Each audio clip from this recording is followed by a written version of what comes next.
আবির তা শুনে বলে। তুই কি করবি আরু? আরোহী বলে। তুমি তো পুলিশ, তোমার মাথায় এত কিছু ঢুকবে না, সেটা তো জানো, তাই না? আবির বুঝলো আরোহী কিসের কথা বলছে। সে চুপ করে যায়। আশিক খান মাথা নাড়ায়, তারপর বলে। আরোই ঠিকই বলছে, আমিও এই বিষয়ে ভাবছিলাম। আরবি খান বলেন।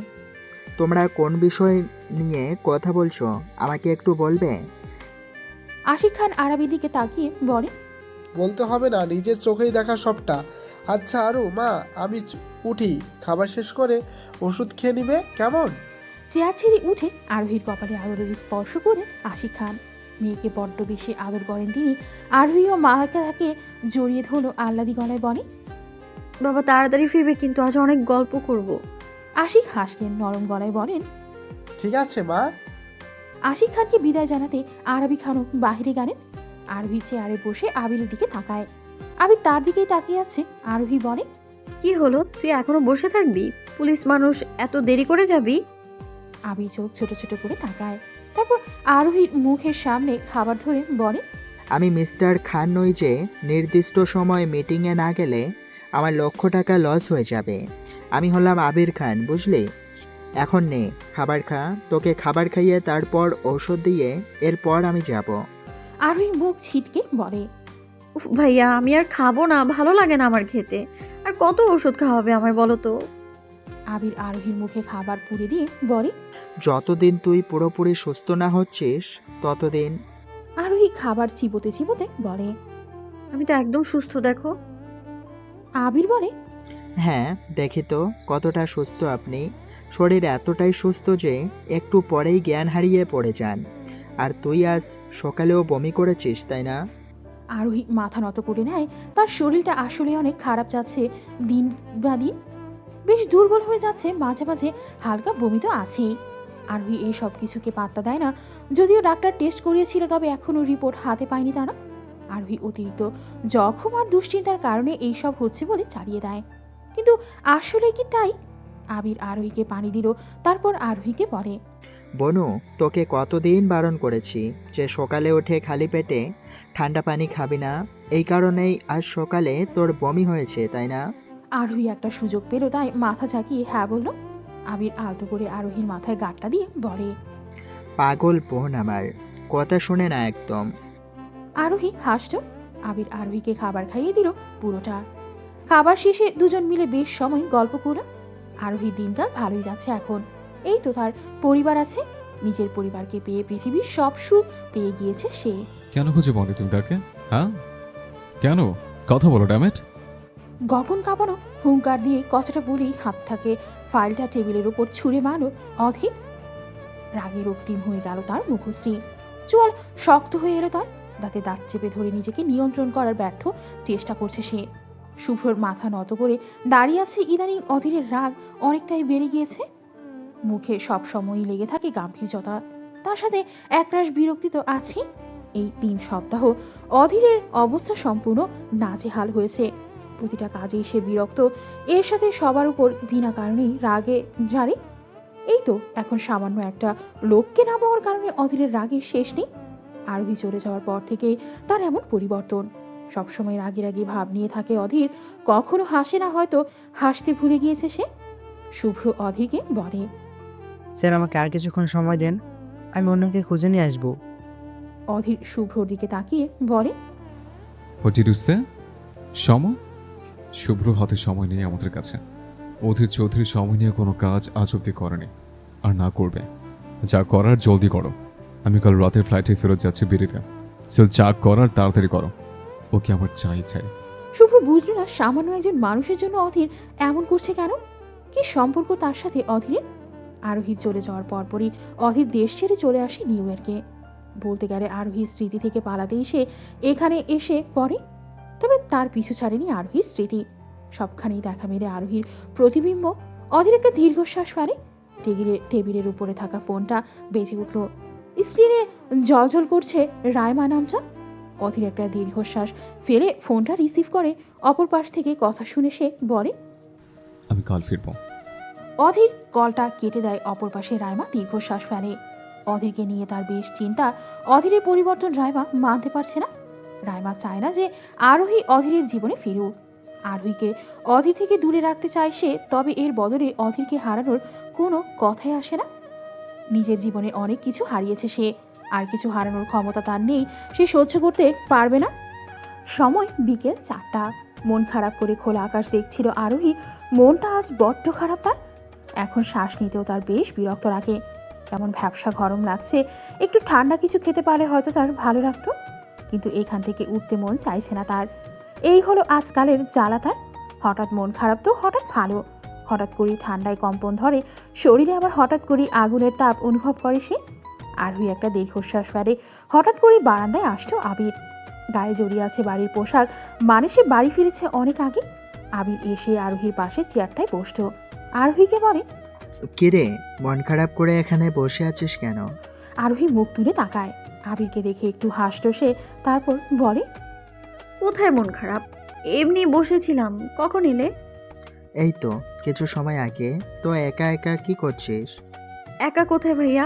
আমার সাথে আছে ওই যে আকাশ, তার বুক ভর্তি মেঘমালা। আমি কি একা বলো? আবির তাকালো বোনের দিকে।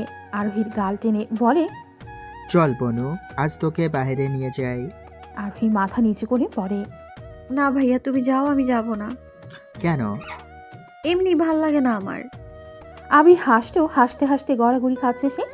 আরোহী তা দেখে ভ্রু কুঁচকে বলে, কি হয়েছে, তুমি এভাবে হাসছো কেন?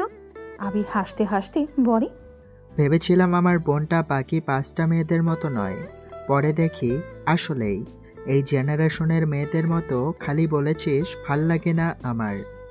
মানে? মানে হলো, বোন আমার এটা গ্রাম, জীবন অনেক সুন্দর রে, এটাকে যেভাবে পারিস উপভোগ কর। ভাল লাগে না বলে এটাকে তুচ্ছ করছিস কেন তুই? এই দেখ, এই গ্রামটা, এর আশেপাশের কত কিছু আছে উপভোগ করার, আর তুই কিনা মন খারাপ করে বসে থাকবে অকারণে। ওঠ, চল, আজ তোকে গ্রামের নদী নালা খাল বিল দেখাবো। আরোহী বলে। তার সাথে গরু ছাগল গাধা দেখাবে না? আবির ভাব নিয়ে বলে, চাইলে গাধিও দেখাতে পারি, দেখবি? আরোহী হাসতো। দুই ভাই বোন মিলে তৈরি হয়ে নিল। সিঁড়ি দিয়ে নামতেই চোখ যায় আরবি খানের দিকে। আরবি খান আরোহীকে বলে, আরও কোথাও যাচ্ছিস? আবির বলে, হ্যাঁ মা, আমরা বাইরে একটু ঘুরতে যাব। আরবি বলেন, ও, কিন্তু সাবধানে যাবি আর আরোর খেয়াল রাখবি। আবির আরোহীর হাত ধরে বলে, আমি থাকতে আমার বোনের ক্ষতি কে করবে শুনি? আরবি আবিরের মাথায় হাত বুলিয়ে দিয়ে বলেন, কারো সাহস আছে যে আবির থেকে তার বনুকে নিয়ে যাওয়ার? আবির হাসতো। আরোহী মন ভরে মা আর ভাইকে দেখত। এক সময় ছিল যখন সে ভাবতো তাকে ভালোবাসার মতো কেউ নেই এই পৃথিবীতে, তাকে নিয়ে ভাবার সময় নেই কারো কাছে। অথচ আজ এই 3জন মানুষের পুরো জীবনটাই সে। কতটা স্বপ্ন দেখেছে আরোহী এই সব কিছু নিয়ে, তবে আজ তার স্বপ্ন পূরণ হয়েছে। সে বোধহয় এখন পৃথিবীর সব থেকে সুখী মানুষটা। আরোহীকে এমন করে তাকিয়ে থাকতে দেখে আবির বলে, কিরে, কি দেখিস সেইভাবে? আরোহী মাথা নাড়ায়। আবিরের এক বাহু জড়িয়ে ধরে বলে, কিছু না, দেখছিলাম আমি কতটা ভাগ্যবতী যে তোমাদের মতো পরিবার পেয়েছি আমি। আবির আরোহীর মাথায় হাত বুলিয়ে বলে, পাগলি একটা, তুই আছিস বলেই এত সুখ, না হলে সুখ কাকে বলে এই পরিবার তা জানতো না। আরোহী হাসত। আবির আর আরোহী বেরিয়ে পড়ে গ্রামের রাস্তায়। পিচ ঢালা পথ, শুনশান নীরবতা। গ্রাম অঞ্চল বলেই হয়তো এমন নীরবতা সবসময় থাকে।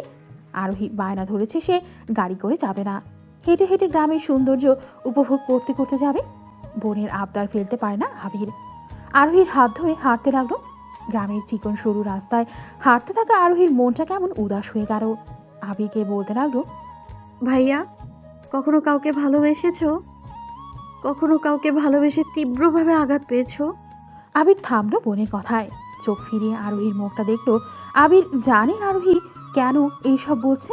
আবির শান্ত গলায় বলে, আমি কখনো কাউকে ভালোবাসিনি, ভালোবাসে বোকা মানুষরা। তুই বল, ভালোবাসার মধ্যে আছে কি? ভালোবাসার মধ্যে আছে এক আকাশ পরিমাণ শূন্যতা আর ব্যর্থতা, তাই না?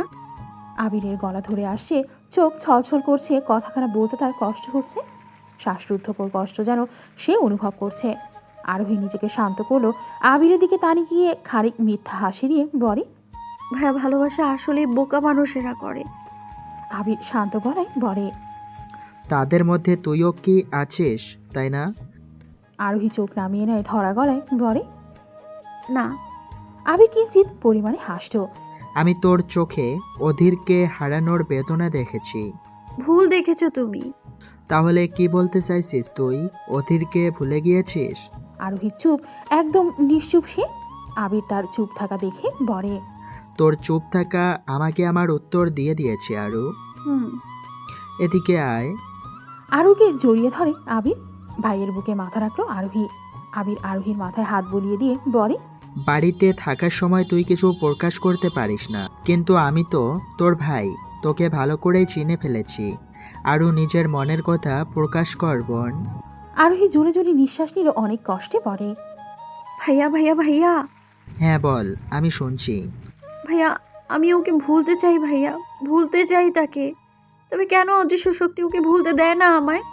আরোহী আবারও ধরা গলায় বলে। রোজ তো কত কিছু ভুলে যাই আমি, কত শত স্মৃতি মুছে যায় এই মস্তিষ্ক থেকে, তাহলে কেন সে রয়ে যায় বলো না? আবির বলে। কারণ সে তোর মস্তিষ্কের মাঝে নয়, বরং তোর হৃদয়ে বাস করে। না, আরোহী ছিটকে দূরে সরে যায় আবির থেকে। চোখের জল মুছে বলে। এই মনে হাজার জন স্থান হলেও কোনো বিশ্বাসঘাতকতার স্থান নেই। আবির ফোঁস করে একটা নিঃশ্বাস ছাড়ল। আরোহীর দিকে তাকিয়ে বলে। এটা তুই বলছিস? হ্যাঁ, আমি বলছি। না আরু, এটা তুই বলছিস না। তাহলে ধরে নাও আমার ঘৃণা বলছে। যাকে বেহায়ের মতো ভালোবেসেও ধরে রাখতে পারিনি আমি, তার প্রতি আমার এক আকাশ সমান ঘৃণা আছে। আরোহী চিৎকার করে বলা কথাটা বজ্রের মতো শোনালো আবিরের কাছে। আবির চুপ করে যায়। তেজস্বিতা আরোহী, রাগ তার পুরো। আবির এসে আরোহী চোখের পানি মুছে বলে। তবে এইটাই কথা, প্রতিশ্রুতি নে বোন, যে তোর হৃদয়টা কেপা দিয়ে পিষে ফেলেছে তাকেও তুই পিষে ফেল। তোকে শক্ত হতে হবে আরু, কঠিন থেকে কঠিন। সামনে থাকবে অনেক কিছু, তবে তোকে শক্ত থাকতে হবে। পারবি তো কঠিন হয়ে অধীরের থেকে প্রতিশোধ নিতে? আরোহী মাথা উঁচু করে দাঁড়ায়, আবিরের চোখে চোখ রেখে বলে। আমাকে আঘাত করার পর যদি দেখো আমি শান্ত আছি, তবে ভেবে নিও প্রতিশোধটা খুবই ভয়ঙ্কর হবে ভাইয়া। আবির হাসলো আরোহীর মাথায় হাত দিয়ে বলে। নিজের লক্ষ্যে সফল হতে তোকে আমি কঠিন থেকে কঠিন বানাবো আরু। আরোহী মাথা নাড়ায়। আবির আরোহীকে নিয়ে গ্রামের বাজারে যায়। এখানে ছোট করে প্রতিদিন মেলার মতো করে বসে। সেই মেলায় উপস্থিত হয় গ্রামের বেশ লোকজন। আড্ডা, কেনাকাটি, ঘোরাঘুরি করতে আসে অনেকেই। আরোহী আর আবির গিয়ে দাঁড়ায় গ্রামের পুকুরের পাড়ে। সেখানে বসার জন্য একটি বেঞ্চ রাখা আছে। আরোহী বসতে বসতে বলে। অনেক গরম। আবির বলে। আইসক্রিম খাবি? আরোহী খুশি হয়ে বলে। দিলে খারাপ হবে না কিন্তু। ওকে, তাহলে তুই বসে থাক, আমি নিয়ে আসছি। আচ্ছা। আবির মেলার ভিড় ঠেলে সেখানে যায়। আরোহী ওখানেই বসে থাকে। মন বলছে অনেক কিছু, তবে তাকে পাত্তা দেয় না আরোহী। চুপচাপ বসে থাকে সে। জীবন কোথা থেকে কোথায় নিয়ে এলো তাকে। কয়েকদিন আগেও অধীরের বাড়িতে অধীরের জন্য পাগল সেই মেয়েটা, সে এখন অধীর থেকে শত শত গুণ দূরে। তাকে ঘৃণা করে, প্রচুর ঘৃণা। আরোহী ফোঁস করে নিঃশ্বাস ফেলে। আশেপাশে তাকিয়ে প্রকৃতির সৌন্দর্য উপভোগ করছে সে। মনে মনে বলে। একদিন আপনি নিজ থেকেই বলবেন যে আমার মতো করে আপনাকে কেউ ভালোবাসেনি। আচ্ছা অধীর, আপনি এমনটা না করলেও তো পারতেন। এমন করে কষ্ট না দিয়ে মেরে ফেলতেন আমায়। না পাওয়ার মাঝে যে কি পরিমাণ কষ্ট তা আল্লাহ ব্যতীত অন্য কেউ বোঝে না। আপনিও বুঝতে পারলেন না। বিচ্ছেদের যন্ত্রণা মৃত্যু থেকেও ভয়ঙ্কর। না কাউকে বলা যায় আর না সহ্য করা যায়। এমনটা না হলেও তো পারতো। আমি তো বেশি কিছু চাইনি আপনার কাছে, চেয়েছি শুধু আপনাকে। তবে কেন এই সামান্য চাওয়াটা এত তুচ্ছ করলেন আপনি? এই ফুলটুসি, কি করোয়? হঠাৎ কারো কথা শুনে মুখ তুলে তাকায় আরোহী। 3-4 জন ছেলে মুখে বিচ্ছিরি হাসি লেগে আছে। এরা শুধু মেয়েদের বিরক্ত করে, আর কিছুই না। আরোহী বিরক্ত হয়ে বলে। আমি কি করি না করি তা কি আপনাদের বলতে হবে? ছেলেগুলো হাসল। উঠে এসে আরোহীর পাশে বসতে আরোহী ধপ করে উঠে দাঁড়িয়ে পড়ে। রাগী গলায় বলে। এটা কেমন ভদ্রতা, কারো অনুমতি ব্যতীত তার পাশে বসা? একটা ছেলে বলে।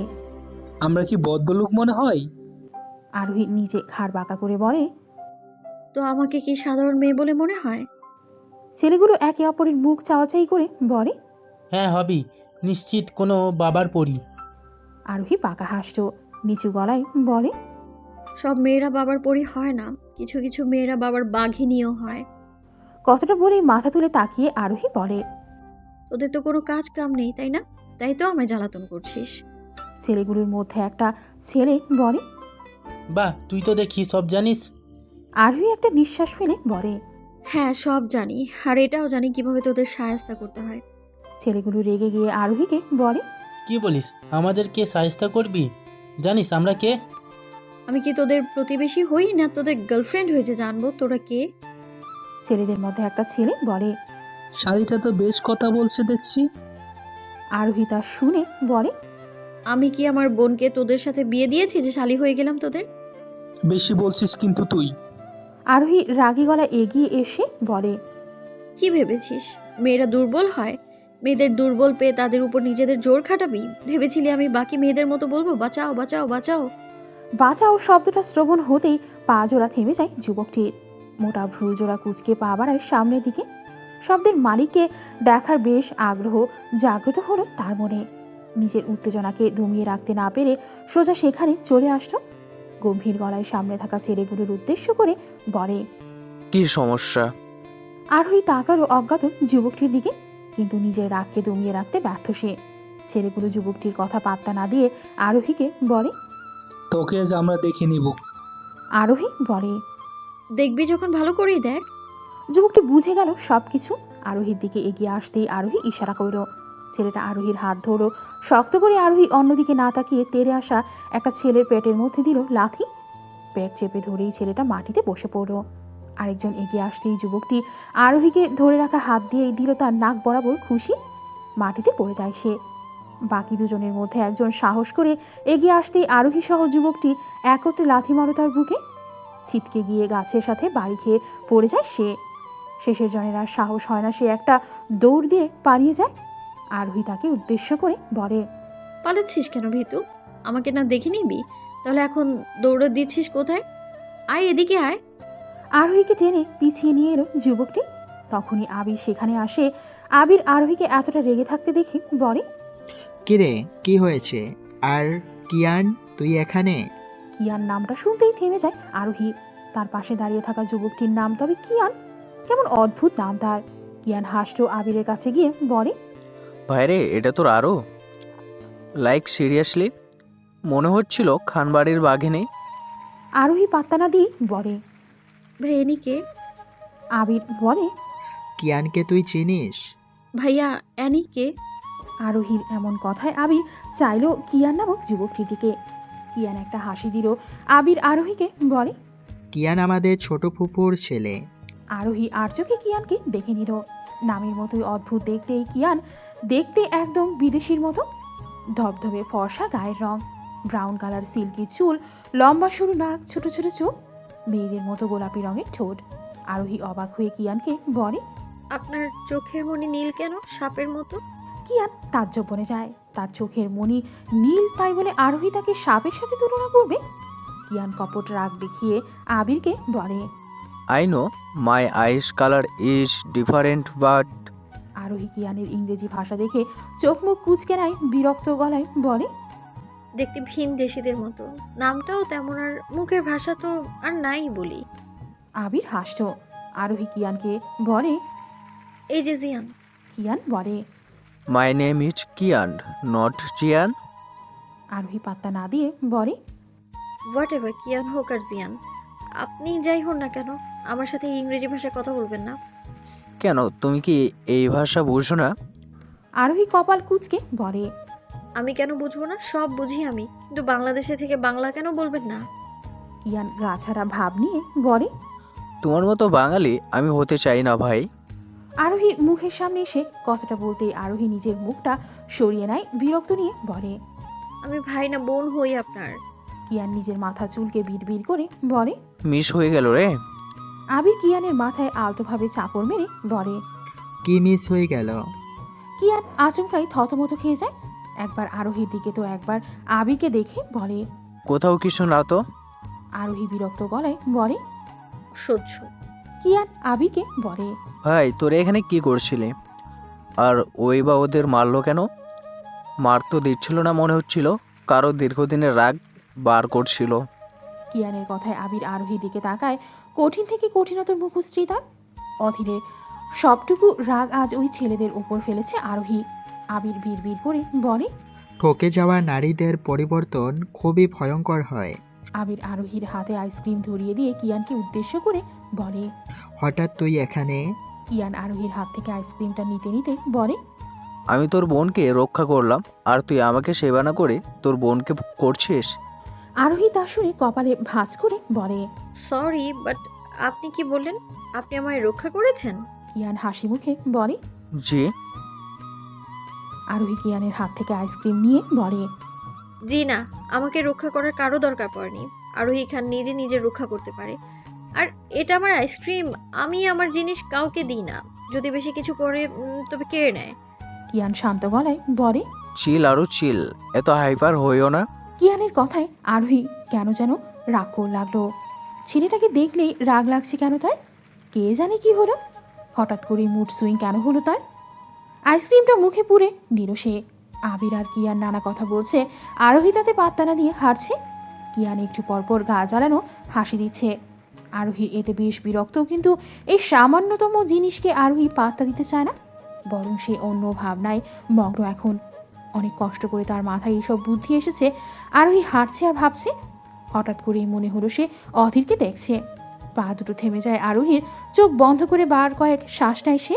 ধীরে ধীরে চোখ খুলতেই আবির ডাকলো। আরু! চমকে তাকালো আরোহী। কিয়ান আর আবির প্রশ্নবোধক দৃষ্টিতে তাকিয়ে আছে আরোহী দিকে। আরোহী তাদের বলে। কি হয়েছে? আবির আরোহীর কপালে হাত রেখে বলে। তুই ঠিক আছিস বনু? হঠাৎ থেমে গেলে যে? আরোহী বুঝলো সে অধীরকে কল্পনায় দেখেছে। নিজেকে দুর্বল মনে হতেই কঠিন হয়ে উঠলো আরোহী। আবিরকে বলে। হ্যাঁ ঠিক আছে, এমনি দাঁড়িয়ে পড়েছিলাম। আবির মানতে চাইল না আরোহীর কথা, তবে এখন বেশি কিছু বলতে গেলে উল্টো বুঝবে আরোহী। চুপচাপ আরোহীকে নিয়ে বাসায় ফেলো আবির আর কিয়ান। কিয়ান সম্পর্কে জানতে পারলো আরোহী। কিয়ান আরোহীর ছোট কুকুর ছেলে। ওনার বিয়ে হয়েছে লন্ডনে, স্বামীসহ সেখানেই উনি থাকেন। আর সেই কারণেই কিয়ান ফরেনারদের মতো দেখতে, তবে বাংলা ভাষায় বেশ পাকা সে। কিয়ান অনেকদিন পর দেশে ফিরেছে, আর সর্বপ্রথম সে এই গ্রামেই এসেছে। বেশ কয়েকবার আবিরের মুখে আরোহীর নামটা শুনেছে, যার কারণে তাকে দেখার তীব্র ইচ্ছাটাকে দমন করতে না পেরে এখানেই ছুটে আসা তার। আরোহী এইসব শুনে কোনো ভাব প্রকাশ করেনি। এমন একটা অবস্থা মনে হচ্ছে আরোহী একটা অনুভূতিহীন পুতুল হয়ে আছে, যে হাঁটছে চলছে সবার সাথে, হাসছেও কথাও বলছে, তবে তার মনের মধ্যে একটা পাথর বসে আছে, যাকে সরানোর জন্য ব্যর্থ চেষ্টা করছে সে, তবে বারবার ব্যর্থ হচ্ছে। পরপর 4 বার গুলি এসে ভেদ করে দিল পাতলা দেহটাকে। মুহূর্তেই লাল রঙের রক্ত বেরিয়ে ছড়িয়ে গেল পুরো মাটিটা। টিপ টিপ করে নড়তে লাগলো চোখের পাতা। চোখের কানিশ বেয়ে জল গড়িয়ে পড়ল মাটিতে।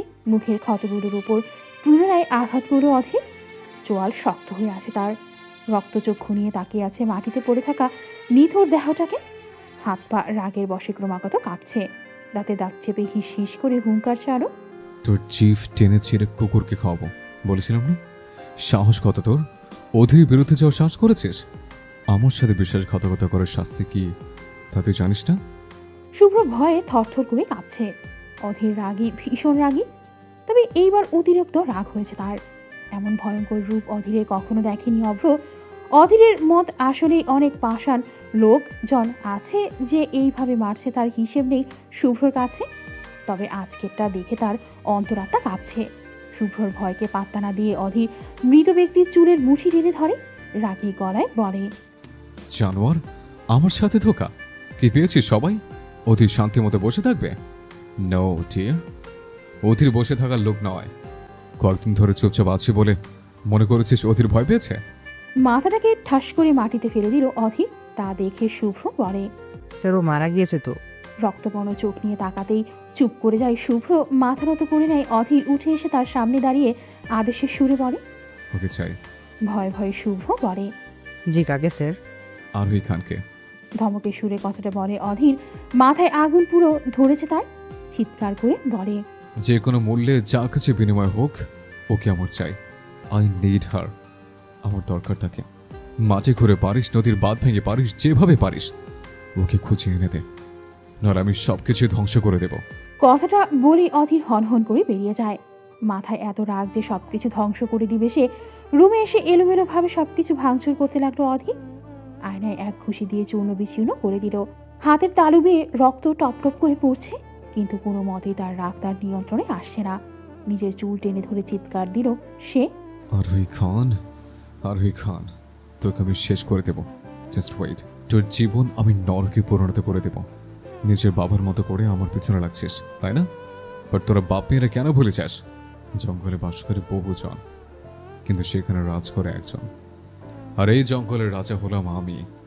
রাইমা দরজা টেনে প্রবেশ করলো। অধি তার দিকে না তাকিয়ে বলে, আমাদের প্রথম ফ্যাক্টরিতে আগুন লাগিয়ে দিয়েছে ওরা। লস হলে তেমন, কিন্তু রাইমা মন খারাপ করে বলে। তবে ওটা দাদুর প্রথম ছোঁয়া ছিল আমাদের কাছে। রাইমা বসে পড়ে। অধীর শক্ত মুখ করে দাঁড়িয়ে আছে, রাগে ফুঁসছে রীতিমতো সে। দাঁতে দাঁত চেপে বলে, তোর জীবন নরকে পরিণত করবো আমি। আপনার পতন আমি ডেকে আনবই মিস্টার চৌধুরী। হাতে থাকা ছোট গ্লোব বলটাকে দেখতে দেখতে কথাটা বলে আরোহী। চোখ মুখ শক্ত তার, চেয়ার দুলছে তার, মুখে একটা পাকা হাসি আছে। একটা কলম নিয়ে সেটাকে দেখতে দেখতে বলে, আপনার পতনের খেলা শুরু হয়ে গিয়েছে অধীর। এই ঘৃণার খেলাটা আপনি শুরু করলে ওই শেষটা করব আমি।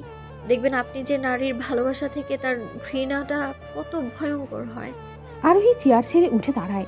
অন্ধকার কেবিন থেকে বেরিয়ে আসতেই ফুল দিয়ে স্বাগত করা হলো তাকে। চারপাশে একটাই কথা, আশিক খানের চেয়ার এখন থেকে সামলাবে তার মেয়ে আরোহী খান। বাবার মতোই সাহসী মেয়ে। চারদিকে গিজগিজ করছে অসংখ্য মানুষ, তাদের মধ্যে বেশ কয়েকজন সাংবাদিকও আছে। আরোহীকে নিয়ে তার জন বডিগার্ড তার বের হলো। অনেকে অনেক প্রশ্ন করছে, তবে আরোহী তাতে পাত্তা দিল না, বরং নিজের স্টাইল আর অ্যাটিটিউডের সাথে নিজের গাড়িতে উঠে বসল। চোখের কালো সানগ্লাসটা খুলে পেছনের সিটে ছুঁড়ে মারল। বডিগার্ড আসতে চাইলে আরোহী বারণ করে। ডার্ক লাল লিপস্টিক, সম্পূর্ণ কালো পোশাক, কালো প্যান্ট আর কালো লেডি কোটে একদম মাফিয়ার মতোই আরোহীকে রাখছে। মুখের কঠিনতা দেখেই সবাই অন্তরাত্মা কেঁপে ওঠে। আজ আশিক খান নিজের পদে বসিয়েছে নিজের মেয়েকে। আরোহী বিজনেসে বসতে না বসতেই চূড়ান্ত খ্যাতি কামিয়ে নিয়েছে। তার অ্যাটিটিউড আর কথার ধাঁচে মানুষ মুহূর্তেই ঘায়েল হয়ে যায়। জানালা দিয়ে শশ শব্দ করে বাতাস বয়ে আসছে, খোলা চুলগুলো মৃদু নড়ছে। গাড়িতে ব্রেক কষল আরোহী। লুকিং মিররে নিজেকে দেখে অবাক হয়ে বলে, এত বেশি পরিবর্তন তোর আরও? বলে সিটে গা এলিয়ে দিয়ে বলে, পরিবর্তনের কি আর দেখলে? এখনো অনেক কিছু দেখা বাকি, আমাদের মুখোমুখি হওয়া বাকি, শেষ লড়াই করার এখনো বাকি। সবে তো গল্পের সূচনা করলাম আমি, দেখুন এরপর কি কি হয়। হঠাৎ চোখ টলমল করে উঠে আরোহী। ঠোঁট কামড়ে শক্ত গলায় বলে, যতদিন বেঁচে আছি ততদিন খুঁজবো আপনাকে, দেখবো এর শেষ কোথায়। মাথা নাড়িয়ে বলে, আপনার পতন তো আমি ঘটিয়েই ছাড়বো, জাস্ট ওয়েট। নারী যেমন তার শখের পুরুষকে ভালোবাসতে পারে, ঠিক তেমনি তার শখের পুরুষকে ছুরি দিয়ে হত্যাও করতে পারে। নারীর ভালোবাসা যেমন ভয়ঙ্কর রকম সুন্দর, ঠিক তেমনি নারীর ঘৃণাও খুবই ভয়ঙ্কর। প্রতিশোধটা খুবই ভয়ঙ্কর হবে। কথাগুলো শেষ করেই আরোহী গাড়ির সিটে মাথাটা এড়িয়ে দিল। নিজের পরিবর্তনে নিজেই বেশ অবাক, তবে তাকে যে আরও পরিবর্তন হতে হবে, নিজেকে আরও দ্বিগুণ কঠিন করতে হবে। সবে তো খেলার সূচনা, এখনো সবটাই বাকি। আরোহী বার কয়েক নিঃশ্বাস নেয়। তখনই ফোন বেজে উঠল তার। ফোনের স্ক্রিনে তাকাতেই দেখলো জ্যাক কল দিয়েছে। আরোহী কল রিসিভ করলো। অপর পাশ থেকে জ্যাক বলে, ম্যাম, অনেক বড় সমস্যা হয়েছে, আপনাকে জরুরি দরকার এখানে। আরোহী চমকায় জ্যাককে প্রশ্ন করে, কোথায় তোমরা? চারপাশে গোলাগুলি শব্দ, হুঙ্কার ছড়িয়ে পড়ছে। এদিক সেদিক লোকজন ছোটাছুটি করছে। চেয়ার টেবিল ভেঙে চুরমার হয়ে গিয়েছে। বিপক্ষের দল বেশ খেপে গিয়েছে। কেউ পাথর ছুঁড়ছে তো কেউ গুলি ছুঁড়ছে। কারো হাতে লাঠি, কেউ বা বড় বড় ছুরি দিয়ে আঘাত করছে একে অপরকে। চারিদিকে মানুষ ছোটাছুটি করছে। জ্যাক নিজের অস্ত্রটা মাটিতে হারিয়ে ফেলে। অস্ত্র ছাড়া জ্যাক অচল, আর জ্যাককে ছাড়া আশিক খানের উপর এখনও কোনো হামলা হয়নি। সবাই চেষ্টা করছে, তবে তাকে ঘিরে আছে তার সুঠামদেহী 4 জন বডিগার্ড। তারা কোনো মতে আশিক খানকে সেখান থেকে বের করতে চাইছে, তবে এত লোকজনের ভিড়ে এগিয়ে যেতে ব্যর্থ তারা। কিন্তু নিজেদের প্রচেষ্টা চালিয়ে যাচ্ছে তারা। আশিক খান রেগে আছেন অনেক। তিনি বুঝতে পারছেন না হঠাৎ বিপক্ষ দল আক্রমণ করলে কেন, এরা কেনই বা তার বিরুদ্ধে এত জাল বিছিয়েছে। আশিক রেগে গিয়ে ওনাদের কিছু বলতে যাবেন, তখনই তার বডিগার্ডরা তাকে বাধা দেয়। সময় এখন খুব খারাপ, হাতের বাহিরে সব কিছু, এই জন্যই তাকে বের হতে দিচ্ছে না তারা। কিন্তু আশিক খানকে দমিয়ে রাখা এত সহজ নয়। তিনি নিজেকে বাঘের চেয়ে কম মনে করেন না। হুঙ্কার ছাড়লেন আশিক খান। কোনো মতে তাকে ধরে আর আটকে রাখতে পারল না বডিগার্ডরা। কেবিনের দরজা খুলে বের হতে একটা পাথর ছুঁড়ে মারল একজন, সোজা এসে আশিক খানের কপালে লাগলো। মৃদু আর্তনাদ করে উনি, খানিকটা রক্ত বের হয়ে আসতো। আশিক খানের মাথা চক্কর দিয়ে উঠল। একজন ওনার দিকে বন্দুক তাক করে। আশিক খানের চোখ ঝাপসা হয়ে আসে। লোকটা বন্দুকের ট্রিগারে চাপ দেওয়ার আগেই তার হাতে গুলি করল একজন। ছিটকে পড়ল সে। সবাই উৎসুক দৃষ্টিতে সদর দরজার দিকে তাকায়। আলো ভেদ করে দুই হাতে দুই রিভলভার নিয়ে কঠিন মুখে দাঁড়িয়ে আছে আরোহী। তাকে দেখে আবারও গুলি ছুড়লেন সবাই। তবে আরোহীর দুই হাতে দুটো রিভলভার ছিল, ডানে বামে সে শুট করতে লাগলো। এলোমেলোভাবে শত্রুপক্ষের দেহ চেত করলো সবটা। অবস্থা কিছুটা স্বাভাবিক হয়ে এলেই জ্যাক ফিরে আসতো। আরোহীর সাথে দাঁড়িয়ে পড়ল। বাস্টার্ড, আমার বাবার উপর হামলা করিস? তোদের আমি আজ ছাড়বো না। কথাটা বলেই আরোহী শেষবারের মতো গুলি করলো লোকটার বুকে। জ্যাক সহ সবাই অবাক। এত তাড়াতাড়ি আরোহীর এমন ভয়ঙ্কর পরিবর্তন তাদের কারো প্রত্যাশা ছিল না। সবটাই প্রত্যাশার বাহিরে ছিল তাদের। জ্যাক তো আরোহীর সামনে যেতেও ভয় পাচ্ছে, তবে ভয়ে ভয়ে কাঁপা কাঁপা কণ্ঠে বলে, আপনি ঠিক আছেন তো ম্যাম? রক্তিম চোখে তাকায় আরোহী। বাজ পাখির ন্যায় চাহনি দেখে অন্তরাত্মা শুকিয়ে আসার জোগাড় হলো জ্যাকের। আরোহী কঠিন গলায় শাসিয়ে বলে, তোমাদের রাখা হয়েছে বাবাকে প্রোটেক্ট করার জন্য, কিন্তু দেখো তোমরা থাকা অবস্থায় বাবার রক্তাক্ত হলো। এখন তোমাদের এখানে থাকার কোনো প্রয়োজন নেই। আমি আমার বাবাকে দেখে রাখতে পারবো। আরোহীর এমন হুঙ্কার শুনে সবাই কেঁপে উঠল। মেয়েটা বড্ড রাগী আর বদমেজাজিও। আরোহীকে দীর্ঘ 1 মাসের মতো চিনে যায়। এই 1 মাসে আরোহীর পরিবর্তন আশিক খান আর আবির মিলে তাকে এক কঠিন নারীতে রূপান্তরিত করেছেন। আশিক খান এমন কোনো প্রশিক্ষণ নেই যে তার মেয়েকে তিনি দেননি। আর আবির, সে তো নিজের বোনকে মারামারি থেকে শুরু করে ছুরি চালানো অবধি সবটাই শিখিয়েছে। যদিও প্রথম প্রথম আরোহীর এগুলো বেশ ভয় হতো, তবে যখন নিজের প্রতি করা অন্যায়ের কথা মনে পড়ত, তখন নিজের মধ্যে থাকা ক্ষিপ্ত বাঘিনীকে বের করে আনত সে। যার প্রতিফলন ঘটল আজ। আরোহীর রুদ্ররূপ দেখে ভয়ে থরথর করে কাঁপছে উপস্থিত সবাই। আরোহী আশিক খানের কাছে বসল। আশিককে ধরে রেখেছে দুজন গার্ড। চোখ বুঝে আছে আশিক। কপাল চুয়ে চুয়ে রক্ত পড়ছে তার। ধূপ করে ওঠে আরোহীর মন। এত বছর পর নিজের পিতাকে পেয়ে আবার হারিয়ে ফেলার ভয় তাড়া করে থাকে। অস্থির কণ্ঠ আকুতি করে ডাকল সে, বাবা। চোখ বন্ধ থাকা অবস্থায় নড়ে চড়ে উঠল আশিক খান। আরোহী আলতো হাতে আশিক খানের গা ছুঁয়ে দিল। আশিক খান চোখ মেরে তাকালেন। আরোহী আহত গলায় বলে, বাবা তোমার এই অবস্থা? আশিক খান হাত বাড়িয়ে মেয়েকে ধরতে চাইলেন, তবে শরীরের শক্ত না থাকায় কারণে ব্যর্থ হলেন। আরোহী নিজেই আশিক খানের হাত ধরে করুণ গলায় বলে, আমাকে হারিয়ে ফেলার ভয় হয় বাবা। আশিক খান জ্ঞান হারিয়ে ফেলেন। আরোহী গার্ডদের সাহায্যে আশিককে ধরে গাড়িতে শুয়ে দিল। এটা আশিক খানের অফিস। এখানে শুধু মিটিং হয়, বড় কোনো ডিলের। তবে আজ হঠাৎ করেই বিপক্ষ দল বেশ খেপে যায় অজানা কারণে। তর্ক বিতর্ক শুরু হয়ে এক পর্যায়ে তারা হাতাহাতি করতে লাগলো। পরিস্থিতিতে বেগতিক দেখে জ্যাক আরোহীকে কল করে, কারণ আশিক খানকে এখান থেকে সরানো যাচ্ছিল না। তাই তো আরোহীকে ডাকা। আশিক খান কারো কথা না শুনলেও আরোহীর কথা ফেলতে পারেন না, তাই তো জ্যাক তাকে ডেকেছে। তবে আরোহীর এমন রূপ কারো কাম্য ছিল না।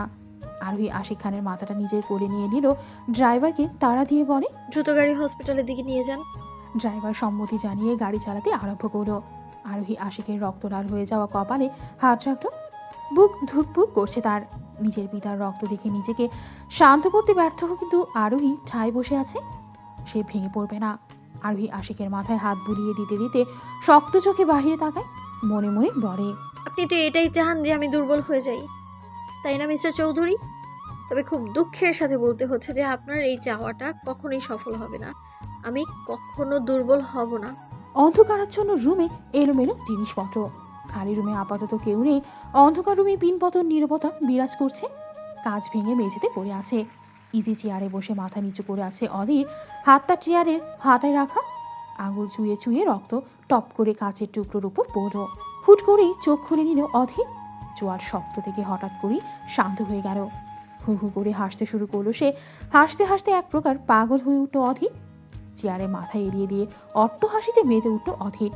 চোখ মুখ খিচে বলে, the game is start my love. আবারও হাসতে আরম্ভ করলো অধীর।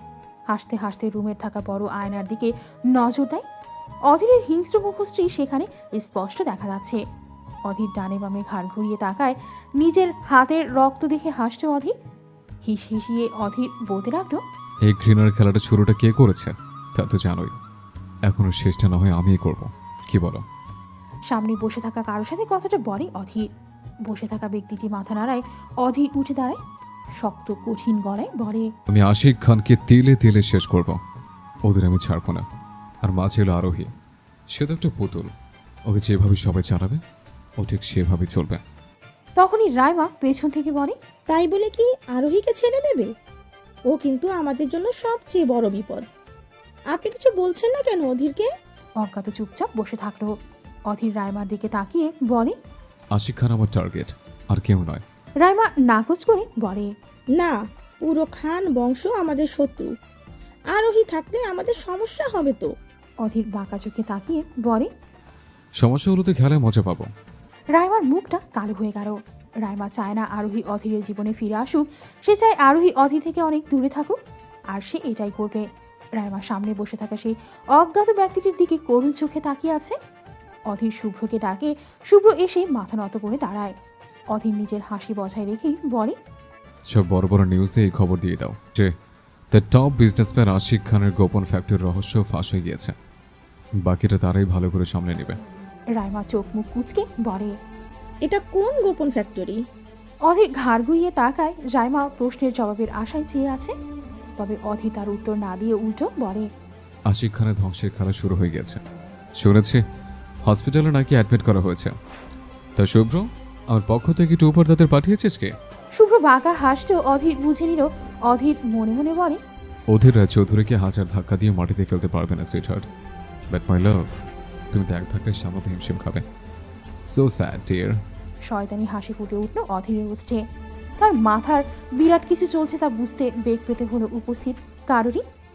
হসপিটালের করিডোরে বসে আছে আরোহী, চোখ মুখ শক্ত হয়ে আছে। তার পাশেই কিয়ান আর আবির দাঁড়িয়ে আছে। আরোহীর মুখের ভাব দেখে তার মনের অবস্থাটা কেউ বুঝতে পারছে না, বরং মনে হচ্ছে আরোহী রেগে আছে। বলা হয় নরম মনের মানুষ যখন শক্ত হয় তখন তাকে কোনোভাবেই ভেঙে দেওয়া সহজ হয় না। আরোহীর বেলায়ও তাই। শক্ত হৃদয় নিয়ে মাথা নিচু করে বসে আছে, নজর তার মাটির দিকে, কিন্তু ভাবনা তার অন্যথায়। হাতের ভাঁজে এখনো আশিক খানের রক্ত লেগে আছে। কিয়ান বেশ সময় চুপ ছিল, কিন্তু এখন সে বিরক্ত। আবিরের দিকে তাকিয়ে দেখে সে চুপচাপ দাঁড়িয়ে আছে। তার বাবা আঘাত পেয়েছে, এতে তার কোনো মাথা ব্যথা নেই। ঠিক এমন হবে কিয়ান, সেটা জানতো। আবিরকে সে ছোটবেলা থেকেই চেনে এবং জানে। আরোহীর মতো করে বাবার প্রতি তার কোনো ফিলিংস নেই। কেন? এই কারণটা অজানা। কিয়ান নড়ে চড়ে হাঁটা দিল আরোহীর পাশে, ধপ করে বসে বলে, ধুর মশাই, এত সময় ধরে দাঁড়িয়ে আছি, মনে হচ্ছে ক্লাসে গণিত না করার জন্য স্যার আমাকে দাঁড়িয়ে থাকার পানিশমেন্ট দিয়েছে। এখন বেশি পটপট করলে আমিও তোমার পানিশমেন্ট দেবো বলে রাখলাম। আরোহীর গম্ভীর গলার কথা শুনে কিয়ান আর চোখে তাকিয়ে বলে, তো কি করবে বলো? এখন কি পানিশমেন্টের চেয়ে কোনো অংশে কম দিয়েছো নাকি শুধু শুধু দাঁড় করিয়ে রেখেছো? আরোহী বিরক্ত চোখে তাকালো কিয়ানের দিকে। কিয়ানিতে বিন্দুমাত্র পাত্তা না দিয়ে আরোহীকে ধাক্কা দিয়ে তার স্থানে বসতে বসতে বলে, নিজে তো মহারানীর মতো আরাম করে বসে আসো, আর আমি কত সময় ধরে দাঁড়িয়ে আছি। আরোহী চেঁচিয়ে বলে উঠল, এটা আমার চেয়ার, আমি এখানে বসেছি, তুমি কেন বসলে, তাও আমাকে ধাক্কা দিয়ে? কিয়ান বিদ্রোহ কণ্ঠে বলে, এখানে কি চেয়ারের অভাব পড়েছে নাকি? যে কোনো একটাই বসে পড়ো। আরোহী রাগী গলায় বলে, আমারও তো সেই কথা, এখানে কি চেয়ারের অভাব পড়েছে নাকি? যেখানটায় খুশি বসতে পারো, কিন্তু আমাকে ধাক্কা দিয়ে কেন বসলে? কিয়ান আরোহীর দিকে একটু ঝুঁকে বলে। পড়েছিল। আরোহী না বুঝে বলে, কি? চেয়ারের অভাব। একটু থামলো কিয়ান আরোহীর ওপর আরেকটু ঝুঁকে বলে, আর অভাব পড়েছে কেন জানো? আরোহী জিজ্ঞেস গলায় বলে, কেন? কিয়ান আঙ্গুল আরোহীর দিকে তাক করে বলে, কারণ তুমি মোটি মহিলা, এতটাই জায়গা নিয়ে বসে আসো যে অন্য কারো বসার জন্য কোনো স্থান নেই। আরোহী গোল গোল চোখ করে কিয়ানকে দেখলো, একবার নিজেকে ভালো করে দেখে নিল, অতঃপর ঢেরা চোখে তাকিয়ে বলে, আমি মোটা? কিয়ান মাথা ঝাঁকিয়ে একগাল হাসি নিয়ে বলে, নো মাই ডিয়ার, তুমি মোটা নও, তুমি তো মোটে। আরোহী চেঁচিয়ে বলে, হোয়াট ইউ সে? কিয়ানকে ধরতে যাবে তখনই কিয়ান উঠে দৌড়ানো শুরু করলো। আরোহী উঠে তাকে তাড়া করতে করতে বলে, কিয়ান জিয়ান দাঁড়াও বলছি, আমি মোটা, দাঁড়া বলছি। কিয়ান হাসতে হাসতে বলে, আমাকে কি পাগলে কামড়াইছে যে তোমার মতো মোটের হাতে ধরা দিব? পরে তো আমার ঘাড় মটকে দিবে, তখন আমাকে কে বিয়ে করবে? আরোহী বলে, তোর বিয়ে আমি দিচ্ছি, দাঁড়া বলছি। ভাইয়া ও কি সব বলছে? আবির চুপচাপ এত সময় দাঁড়িয়েছিল। কিয়ানের দৌড়ানোর ভঙ্গি দেখে হাসতে লাগলো আবির। আরোহী আবিরের কাছে নালিশ দিল। তুমি ওকে কিছু বলো না ভাইয়া, ও আমায় মোটা বলেছে। আবির আরোহীকে বলে। ও তোকে মোটা বলল আর তুই তাতে রাগও করলি? তুই কি মোটা নাকি? না। তাহলে রাগ করার কি আছে? কিয়ান দাঁড়িয়ে আছে দূর হতেই বলে। না সরে, ভুল হয়ে গিয়েছে। ও মোটা না, ও হচ্ছে চিকনি। এতটাই চিকন যে ফু দিলেই উড়ে যাবে। আরোহী চেঁচিয়ে বলে। দে ফু দে, এরপর যদি না উড়ে যাই তাহলে কিন্তু তোর খবর আছে। আরোহীর অহেতুক রাগ নিয়ে বিরক্ত, নিজের উপর বিরক্ত সে। চেয়ারে ধপ করে বসে পড়ল আরোহী। হঠাৎ চোখ টলমল হয়ে ওঠে তার, কিন্তু সেই টলমল হয়ে ওঠা চোখের পানির কারণটা তার অজানা, বেশ অজানা। হয়তো তার মন জানে, তবে মস্তিষ্ক সেই কারণকে গ্রহণ করতে চাইছে না। আবির আরোহীর সামনে বসলো। আরোহী চাইল ভাইয়ের দিকে। আবির শান্ত গলায় বলে। বাবার তেমন কিছুই হয়নি আরু, যেই কারণে তোকে কান্না করতে হবে। তুই না আমার শক্ত বোন, কঠিন হয়ে ওঠ বোন আমার, আরও কঠিন। এই সামান্য বিপদে ভেঙে পড়লে চলবে না আরু। আরোহী শক্ত গলায় বলে। আমি মোটেও ভেঙে পড়িনি। বিপদের মুখোমুখি হওয়ার ক্ষমতা আমার মধ্যে আছে ভাইয়া, কিন্তু মনটা কেমন অস্থির অস্থির করছে। কিয়ান পাশে এসে বসে বলে। তা তো করবই, সকাল হতে কিছু খেলে তো? আরোহী আর চোখে তাকায় কিয়ানের দিকে। কিয়ান তা দেখে বলে। এসে মাত দেখো পাগলে, প্যার হো যায়েগা। কিয়ানের কথায় আরোহী ভ্যাবাচাকা খেয়ে যায়। আবির হেসে দেয়। কিয়ান নিজের মাথার আঙুলগুলোকে হাত দিয়ে পেছনের দিকে ঠেলে ভান সহিত বলে। শেষ I know I am handsome, তাই বলে এইভাবে দেখবে? নজর লেগে যাবে তো। আরোহী অবিশ্বাস্য গলায় বলে। সত্যি অবিশ্বাস্য, এত সিরিয়াস মুহূর্তে এই জিহানের এমন ফানি কথা বলতে হবে? কিয়ান কিঞ্চিত রাগ নিয়ে বলে। হে বেবস, ডোন্ট কল মি জিয়ান, মাই নেম ইজ কিয়ান, ওকে? আরোহী পাত্তা দিল না। ডাক্তার এসে দাঁড়ায় তাদের সামনে। আরোহী উঠে দাঁড়ায় সাথে আবির আর কিয়ানও। আরোহী চিন্তিত সুরে বলে। ডক্টর, আমার বাবা ঠিক আছে তো? ডাক্তার বলেন। জি, তেমন কোনো বিশেষ ক্ষতি হয়নি ওনার, সামান্য মাথায় আঘাত পেয়েছে, ব্যান্ডেজ করে দিয়েছি আর ব্যথার ওষুধ লিখে দিয়েছি। ব্যথা করলে এটা ওনাকে দেবেন। Excuse me. ডাক্তার চলে যায়। আরোহী আশিক খানের কেবিনে যায়। বেডের উপর চোখ বুজে শুয়ে আছে আশিক খান, মাথায় সাদা রঙের ব্যান্ডেজ। আরোহী বাবার পাশে গিয়ে দাঁড়ায়। আশিক চোখ বন্ধ রাখা অবস্থায় বলে। এইটা তো সামান্য ব্যথা, তবে এর থেকেও বড় ব্যথা কোথাও লেগেছে জানো প্রিন্সেস? আরোহী জবাবের অপেক্ষা না করে তিনি আবার বলেন। আমার আত্মসম্মানে। দুষ্ট লোকদের আত্মসম্মান থাকতে নেই মিস্টার খান। এহেন কথা শুনে আশিক খান সহ আরোহী দরজার দিকে তাকায়। তাকাতেই চমকে ওঠে দুজনে। সামনে হাতে ফুলের তোড়া নিয়ে দাঁড়িয়ে আছে শুভ্র। চমকে যাওয়ার মতোই কথা। আরোহী শুভ্রকে দেখে বলে। তুমি এখানে? শুভ্র ভদ্রতার সহিত আশিক খানের সামনে ফুলের তোড়াটা রাখল। আরোহীর দিকে তাকিয়ে বলে। জি ম্যাম, আমার বস আমাকে পাঠিয়েছে। আরোহী রাগী গলায় বলে। কাটা ঘায়ে নুনের ছিটা দিতে? শুভ্র বলে। কাটা ঘায়ে এখনও নুনের ছিটা দেওয়া হয়নি ম্যাম। আজ স্থানটা কাটুক, তারপর না হয় নুনের ছিটাটা দেবেন আমার বস। কি বলতে চাও, পরিষ্কার করে বলো। আমি কিছুই বলতে চাই না ম্যাম, যা বলার তা সবাই বলবে। মানে? শুভ্র আর কিছু বলে সোজা দরজা দিয়ে বের হয়ে গেল। শুভ্র বেরিয়ে যাওয়ার পর মুহূর্তেই জ্যাক হন্তদন্ত হয়ে কেবিনে প্রবেশ করে। আশিক তা দেখে বলে। কি হয়েছে জ্যাক? জ্যাক কিছু না বলে টিভি অন করল। টিভির প্রথম নিউজ চ্যানেল অন করতেই চমকে ওঠে সবাই। আরোহী অবাক গলায় বলে। এসব কি বাবা? আশিক নিজেও বেশ অবাক হয়েছেন। টপ নিউজের হেডলাইনে স্পষ্ট লেখা উঠেছে, দেশের টপ বিজনেসম্যানের গোপন রহস্য ফাঁস হয়ে গেল। আশিক খান নিজের ভালো মুখোশের পেছনে লুকিয়ে রেখেছেন এক অন্ধকার রাজ্যের রহস্য। সবার সামনে থাকা ভালো আশিক খান গোপনে অস্ত্রোপচার করে থাকেন ভিন্ন দেশে। নিজের এই কালো ব্যবসা এতদিন ধরে গোপনে করে রেখেছেন তিনি। গতকাল রাতে এক ইনফরমার পুলিশ বাহিনীকে এর খোঁজ দিতেই সেখানে উপস্থিত হন পুলিশ ফোর্স। রাতে সেখান থেকে উঠে আসে অসংখ্য মাল। আরোহীর মাথায় কিছুই ঢুকছে না। আশিকের দিকে তাকাতেই আশিক বলেন। এইসব মিথ্যে অপবাদ দেওয়া হচ্ছে আমার উপর প্রিন্সেস, বিশ্বাস করো আমার উপর। আরোহী কিছু মুহূর্ত ভেবে বলে। আমি জানি বাবা, এসব কে করেছে। তখনই দরজা ঠেলে ভেতরে আসলো আবির। তবে তার মুখ বেশ কঠিন, শক্ত মুখ নিয়ে দাঁড়িয়ে আছে সে।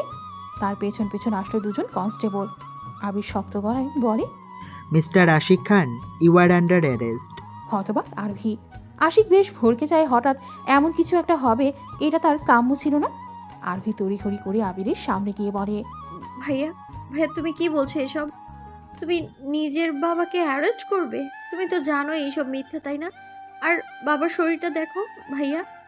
আবির কঠিন গলায় বলে, দেখ আরোহী, এটা আমার কাজ। আমি পুলিশ হিসেবে কাউকে ছাড় দেই না। অন্যায় তো অন্যায়, আইন কাউকে ছাড়ে না, নিজের বাবাকেও না। আর কোনটা সত্য কোনটা মিথ্যে সবটা আদালতে হাজির করার পর হবে। এখন আমি আমার ডিউটি করছি, তো আমাকে বাধা দিবি না প্লিজ। আরোহী মাথা নাড়িয়ে বলে, না ভাইয়া, তুমি বাবাকে এভাবে নিয়ে যেতে পারো না। ওই দিন আমাদের বাবা। আরও সামনে থেকে সরে যা, আমাকে আমার কাজ করতে দে। ওনাকে অ্যারেস্ট করে যাও। আরোহী চেঁচিয়ে বলে, কখনোই না, আমি আমার বাবাকে নিয়ে যেতে দিব না। আরোহী আশিকের সামনে গিয়ে দাঁড়ায়, সান্ত্বনা দিয়ে বলে, তোমাকে কেউ কিছু করতে পারবে না বাবা। আমি সবটা ঠিক যে দিয়ে দেব, দেখো। আশিককে ধরে দুজন বাহিরের দিকে রওনা দিল। আরোহী বাধা দিতে নিলেই আবির শক্ত গলায় বলে, একজন পুলিশের কাজে বাধা দিতে এলে আমি আপনাকেও অ্যারেস্ট করব। আরোহী তাজ্জব বনে যায়। কিছু বলতে গেলে কিয়ান তাকে ধরে নেয়। কিয়ান আরোহীকে বলে, আরোহী প্লিজ এখন কিছু বলো না, সবটা পরে দেখছি। ওনাদের নিজের কাজ করতে দাও। আবিরকে কিয়ান বলে। আরোহী মাথা ঝাঁকিয়ে বলে, অফিসার, আপনি আপনার কাজ করুন, কেউ আপনাকে বাধা দিবে না। কিয়ান আরোহীর বাহু ধরে টেনে নিয়ে যায়। আরোহী চিৎকার করে বলে, প্লিজ কিয়ান, ছাড়ো আমায়। আমার বাবাকে ওরা নিয়ে যাচ্ছে, তো আমায় ছাড়ো। কিয়ান আরোহীকে দিল এক ধমক। এই মেয়ে চুপ। আরোহী চুপ করে যায়। কিয়ানের দিকে তাকিয়ে পড়ে। ওরা আমার বাবার উপর মিথ্যে মামলা দিল, আর আমি চুপ করে থাকবো? কিয়ান বলে, না, তুমি চুপ করে থাকবে না, তুমি সত্যিটা জানবে। আর আমার দেখো, মামাকে বের করতে হবে। এখন তুমি যদি চিৎকার চেঁচামেচি করো তবে কিছুই হবে না, বরং তোমার নিজের শরীর খারাপ পড়বে। জ্যাক কিয়ানের কথায় সায় দিয়ে বলে, উনি ঠিকই বলেছেন। আপনি শান্ত হন আর এই পরিস্থিতি থেকে বের হওয়া উপায় খুঁজুন। আরোহী জ্যাকের দিকে তাকায় শান্ত গলায় বলে, যে ফ্যাক্টরির কথা বলছে সেটা কোথায়? স্যার আপনার এই গোপন ফ্যাক্টরির কথা এতদিন লুকিয়ে ছিল তাহলে? সাংবাদিকরা আশিক খানকে ঘিরে আছে। আশিক খান মাথা নত করে আছেন, তাকে আড়াল করে আছে দুজন পুলিশ। তারা বাধা দিচ্ছে সাংবাদিকদেরকে, তবে তারা শুনবে তো? একের পর এক প্রশ্ন করেই যাচ্ছে তারা। আশিক খান কোনো কথা বলছেন না, চুপচাপ চলছেন সামনের দিকে। টিভির পর্দায় এমন এক দৃশ্য দেখে অট্ট হাসিতে মেতে উঠল অধীরের শরীর।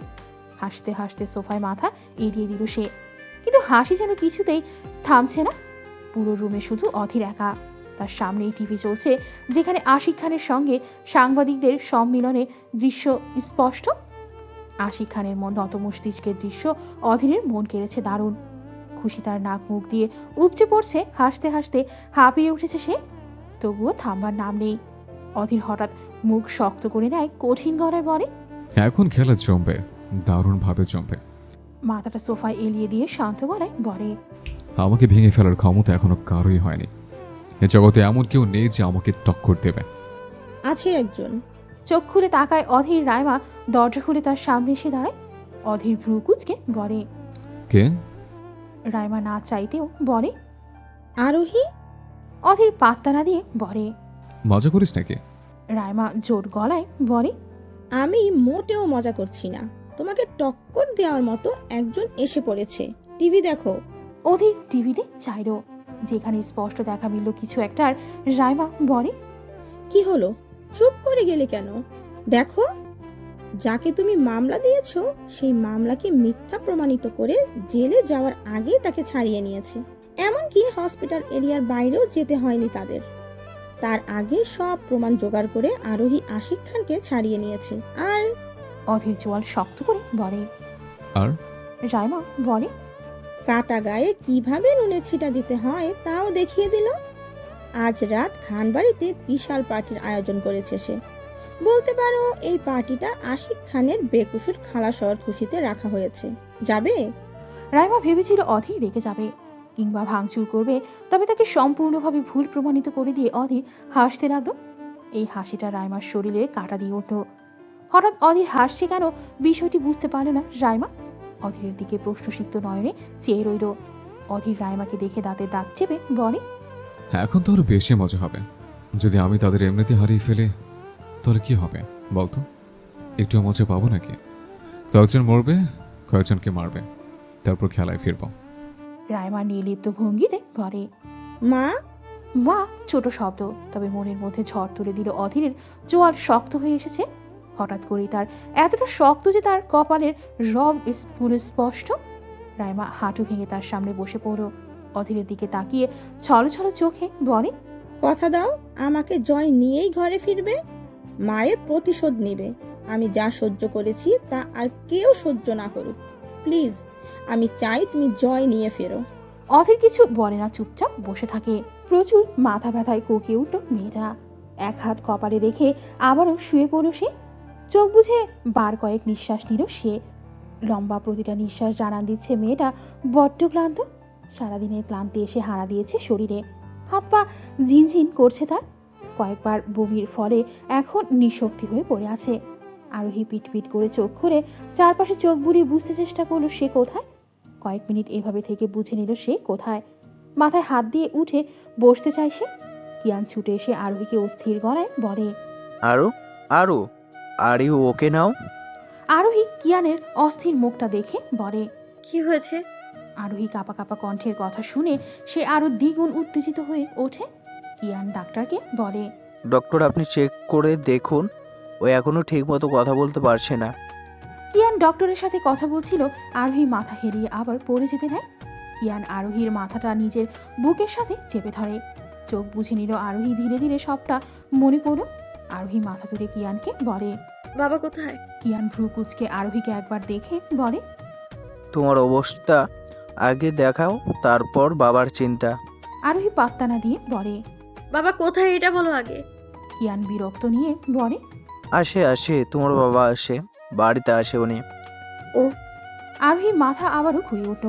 ডাক্তার কিয়ানকে বলল, আপনি একটু বাহিরে যান, আমি ওনাকে দেখব। কিয়ান আরোহীর আগে আরোহীকে বলে, এই মেয়ে চুপচাপ শুয়ে থাকবে আর ডক্টরকে দেখতে দিবে, উনি যা বলবে তাই শুনবে, ওকে? আরোহী খানিকটা হাসল মনে মনে। কিয়ান তাকে বাচ্চাদের মতো ট্রিট করছে। আরোহী পাত্তা না দিয়ে ভাবল, তখন হসপিটাল থেকে বের হয়েই জানতে পারবো সব। জ্যাক নিজে গিয়ে সব প্রমাণ নিয়ে এসেছে। আশিক খানকে জেলে নেওয়ার আগে ওনার রেহাই হয়ে গিয়েছে। রেহাই হয়ে যাওয়ারই কথা, কারণ জ্যাক যেই সব প্রমাণ উপস্থিত করেছে তার কাছে কোনো তথ্যই টিকতে পারবে না। আর তাই হলো, হসপিটালের বাহিরেই আবির আশিক খানকে ছেড়ে দেয়। আরোহী তখন খুশিতে আত্মহারা হয়ে যায়। বাবাকে জড়িয়ে ধরে সে। আশিক মেয়ের মাথায় হাত বুলিয়ে সান্ত্বনা দিয়ে বলে, তুমি সত্যি আমার মেয়ে, খানবাড়ির মেয়ে। তা না হলে কি এত তাড়াতাড়ি সব কিছু অ্যারেঞ্জ করতে পারতে বলো? Thank you princess. আরোহী নাকচ করে বলে, না বাবা, আমি কিছুই করিনি, সব জ্যাক করেছে। আশিক খান বলেন, তা তো সে করবেই। আরোহী আশিক খানকে বলে, বাবা এসব কে করলো? আশিক খান শক্ত গলায় বলেন, তা এখানে বুঝতে পারো নি তুমি প্রিন্সেস? আরোহীর চোখের সামনে অধীরের অবয়ব এলো। প্রথম ভালো লাগা কাজ করলেও পর মুহূর্তেই তীব্র ঘৃণা তাকে তিরস্কৃত করলো। আরোহী মনে মনে বলে, যে মানুষটা আমায় কষ্ট দিয়ে সুখ খুঁজে পায়, তাকে অনুভব করে আমি কেন শান্তি খুঁজে পাই? তাকে তো আমি ঘৃণা করি, তাই না? তাহলে নিজের মাঝে কেন তাকে জড়িয়ে ধরি আমি, কেন?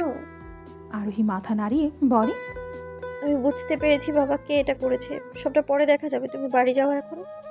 আশিক খান বলেন, আর তুমি? আরোহী মিষ্টি হেসে বলে, অফিসে কিছু কাজ আছে, সেগুলো করতে হবে তো। এতদিন তো একা একা সবটা করেছে, এখন না হয় আমায় করতে দাও। আশিক খান হাসলেন। এরপর কিয়ানকে উদ্দেশ্য করে বলেন, তবে তুমি একা যাবে না, তোমার সাথে কিয়ানও যাবে। কিয়ান প্রিন্সেসের খেয়াল রাখবে কিন্তু। কিয়ান বলে, ওকে মামু, তোমার প্রিন্সেসকে প্রিন্সেস বানিয়ে রেখে দিও। আশিক খান আর জ্যাক গাড়ি করে চলে যান। আবিরের মুখটা কেমন যেন হয়ে আছে। আরোহী তা দেখে বলে, কি হয়েছে ভাইয়া? আবির এড়িয়ে যাওয়ার ভঙ্গিতে বলে, কিছুই না। আচ্ছা চল, তোদের দুজনকে অফিসের সামনে দিয়ে আসি। না থাক, লাগবে না, তুমি যাও, আমরা হেঁটেই যেতে পারবো। কিয়ান তা শুনে চমকে বলে, কি বলবে তুমি? হেঁটে যাব? তাও আমি? না মানে কিয়ান হেঁটে যাবে? আরোহী আর চোখে তাকিয়ে বলে, কেন কানে কি কম শোনো নাকি? আমি আর তুমি হেঁটেই যাব।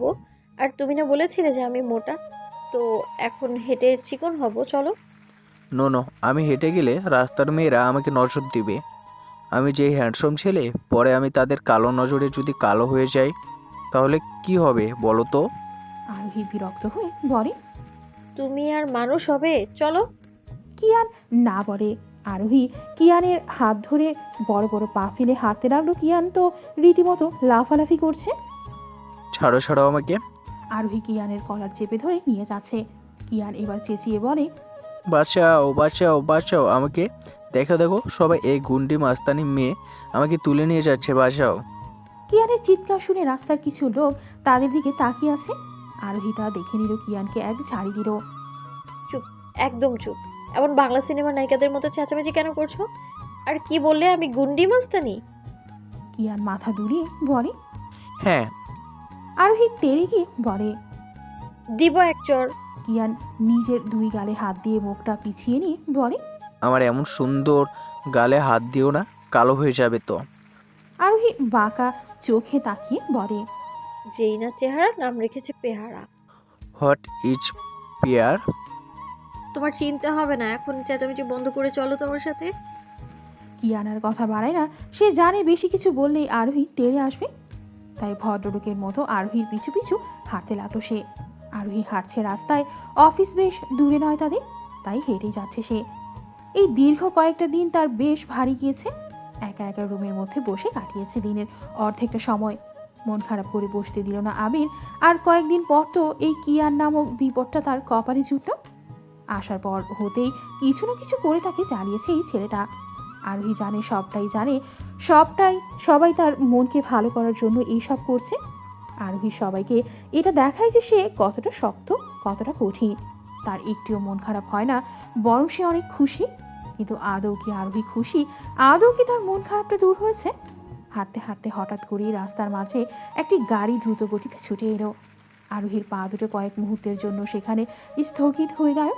মস্তিষ্কের নিউরন কেঁপে উঠল। আরোহী বলে উঠল, কে ছিল গাড়িতে? চোখ বন্ধ করে নিল আরোহী। কয়েক মুহূর্ত পিছিয়ে যায় সে। হৃৎপিণ্ডের ধরার ধরার শব্দ শুনতে পেল আরোহী। গাড়িতে ধীর গতিতে এগিয়ে আসছে।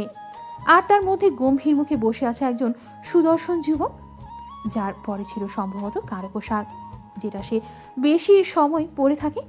তার কানে ফোন লাগিয়ে খুবই দ্রুততার সহিত কথা বলছিল। আরোহী চোখ তুলে তাকায়, শব্দ করে দম ফেলল সে। শরীর অবশ হয়ে আসছে ক্রমাগত তার। আরোহী শুকনো একটা ঢোক গিলে বক্ষস্থলের মাঝে ক্ষীণ ব্যথা সংযোগ হতেই আরোহীর শ্বাসকষ্ট উঠে যায়। নিঃশ্বাস ক্রমাগত ভারী হয়ে এলো তার। চোখ টলমল করলেও নিজের মধ্যে থেকে নিজেকে হারিয়ে ফেলছে সে। আজ কতদিন পর প্রিয় মুখটা দেখল সে। আরোহীর মাথা চক্কর দিয়ে উঠল। এক হাত মাথায় লাগিয়ে রাখলো সে। কিয়ান আরোহীর সামনে আসতো। আরোহীকে জিজ্ঞেস করে, আর ইউ ওয়েল আরু? তুমি ঠিক আছো? আরোহী সমগ্র পৃথিবী গোল গোল ঘুরতে লাগলো। আরোহী কিয়ানের শার্টের খানিকটা অংশ আলতোভাবে ধরে ক্লান্তিমাখা কণ্ঠে বলতে লাগলো, তাকে পাওয়া ইচ্ছে ছিল, কিন্তু কিন্তু ইচ্ছেটা রয়ে গেছে ইচ্ছে হয়েই। আরোহী জ্ঞান হারিয়ে পড়ে যায়। কিয়ান আরোহীকে শক্ত করে জড়িয়ে ধরে। তারপর হসপিটালে নিয়ে আসে আবারও। ডাক্তার আরোহীকে চেক আপ করছিল সবটা। আরোহীর মনে পড়তেই আবারও দু চোখ ভরে উঠল তার। তবে তা গড়িয়ে পড়তে দিল না সে। নিজের আবেগের উপর নিয়ন্ত্রণ করতে চাইল আরোহী। বার কয়েক শ্বাস ফেলে উঠে বসল সে। ডাক্তার তাকে কিছু বলতে চাইল, তবে তা না শুনে আরোহী কেবিন থেকে বের হয়ে আসলো। ডাক্তার ডাকছে তাকে। ম্যাম, শুনে যান একটু ম্যাম, জরুরি কথা ম্যাম। আরোহী কোনো কথা না বলেই কেবিন হতে বেরিয়ে আসে। হাঁটতে লাগলো সে। নিজের জীবনের সাথে লড়তে হবে তাকে। এইভাবে ক্লান্ত হয়ে পড়লে চলবে না তাকে। আরোহী হাঁটতে হাঁটতে বলতে লাগলো, ক্লান্ত হয়ে পড়ে গেলেও আমি আমার বাবার শোধ তুলব। আপনি কখনো দ্বিতীয়বার আমার মনের মধ্যে নিজের জন্য স্থান করতে পারবেন না। আপনার জন্য শুধু এই মনে আছে ঘৃণা, শুধুই ঘৃণা। তীব্র নিন্দা জানাচ্ছি আমি আপনাকে। কেমন লোক আপনি! আপনি তো ডেভিল, কিন্তু তাই বলে এতটা খারাপ, এতটা নীচ হতে পারেন আমি কল্পনাও করিনি সেটা। আমি কেন আপনাকে নায়ক ভাবি? আরোহী থামলো। বড় বড় শ্বাস নিয়ে বলে, আমি আপনাকে নিয়ে কেন ভাববো? আমি আপনাকে শুধু ঘৃণা করি। আই হেট ইউ, বুঝলেন? আমি আপনি আপনি আমি আমি আপনাকে ঘৃণা করি। আমার বাবাকে আজ এতটা অপমান আপনি করেছেন, আমি কি করে ভুলে যাই সেটা? এর শোধ আমি নিয়েই ছাড়বো Adhir. You just wait and C.